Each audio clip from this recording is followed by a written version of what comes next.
Hello friends, இந்த வீடியோவில் என்ன பார்க்க போறோம்னா, புதுக்கோட்டையில வந்து பார்த்தீங்கன்னா, நடிகர் விஜய் வந்து இன்னைக்கு வந்து மாநாடு நடத்துறாருன்னு சொல்லிட்டு பெண்கள், ஆண்கள் அத்தனை பேரும் போயிருந்தாங்க. கூட்டம் வந்து நெறைய இருந்ததுனால வந்து பார்த்தீங்கன்னா, நெறைய பெண்கள் வந்து மயங்கி விழுந்திருக்காங்க.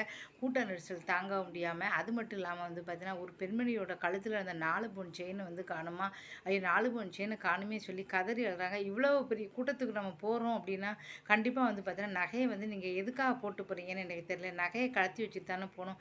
வீட்ட விட்டு நீங்க வெளியில போனாலே வந்து எந்த பொருளும் எப்போ வேணா காணாமல் போகலாம் அப்படிங்கிற நிலைமை தான் இருக்கு. நான் அப்ப வந்து பார்த்தீங்கன்னா, வீட்டுக்குள்ள மட்டும் தான் வந்து செயின் போட்டுப்பேன். வீட்டு வாசலுக்கு தாண்டியாச்சு நான் வீட்ட விட்டு வெளில போய் செயின கழட்டி வச்சுட்டு தான் நான் போவேன். தோடு மட்டும் தான் போடுவேன் தங்கம். செயின கழட்டி வச்சுட்டு தான் நான் போயிட்டு வருவேன். அந்த மாரி வீட்ட விட்டு வெளியில போணும் அப்படின்னாலே, நீங்க வந்து செயின் இவ்வளோ பெரிய கூட்டத்தில போகும்போது யாராவது செயின போட்டு போவாங்களா?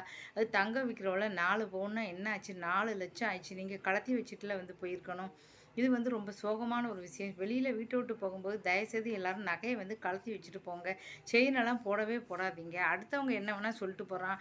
அடுத்தவங்க இப்ப யாராவது வந்து நமக்கு வாங்கி குடுக்க போறாங்களா கேட்டா, கண்டிப்பா வாங்கி குடுக்க மாட்டாங்க. எதுக்காக நீங்க இப்ப போட்டு போறீங்க அப்படின்னு தெரியல.